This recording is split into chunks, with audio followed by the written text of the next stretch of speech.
This authentication code works perfectly, but from a security point of view, it is completely broken. If we see that the login is successful, if it is admin123, however, if our password is different, then it says invalid credentials. The user can log in when the password is correct and everything looks fine. But now imagine if I am a attacker. If I get access to the database once, then I would be having access to all the accounts. Reason being the password, it is in plain text. In the next few minutes, I will show you an insecure authentication implementation, why it is dangerous and how to fix it. I am using SQLite to keep things simple and focused on security. This database just has one table called users and it has two columns, username and password. So we will now create this table. Notice that the password, it is just in plain text.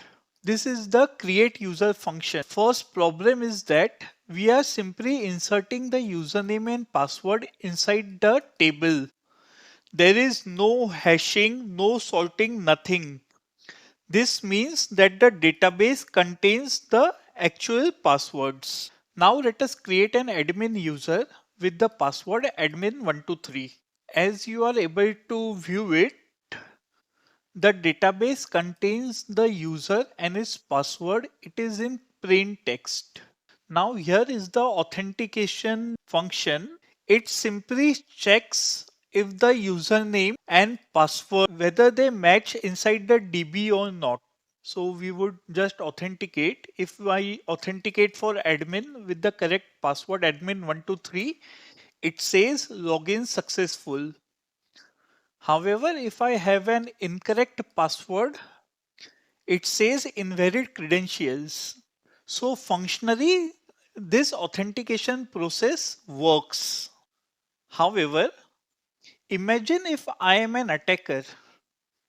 If I get read-only access of this database, maybe using some SQLite or DB configurations or database backup leakage, I immediately get every user and its corresponding password. There is no password cracking required, no brute force required. The game is already over. So how do we fix this? The answer is we never store passwords in plain text. We only store the password hash using an adaptive hashing function. Here I am using bcrypt. Bcrypt automatically generates a unique salt, applies an hash and stores the salt inside the hash itself. So this is very important. We do not manage the salt ourselves. Bcrypt does it correctly for us. Now let us create two users, admin and Munish, and both have the same password. So if we now try to access the users, we get admin and its password. So this is the hash value of the password. And as you are able to view, the hash are completely different even when the password is same. So here it is SUUW ending with, and here it is ending with CUM. So using the bcrypt, we are able to create the hash values of the password, and also we are using salt to make sure that each and every password, even if it is the same string, it has a different hash values. Authentication also changes. Instead of comparing the password directly, we fetch the hash value of the password and then we use bcrypt function to verify whether the password is correct or not. Here it is verifying if the password is correct or not.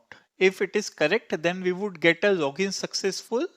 If it is invalid, we get invalid credentials. So now we would try to authenticate the user Munish with the correct password and it says login successful And if we have a wrong password, then it simply says invalid credentials. Notice that we have never reversed the hash to get the plaintext password.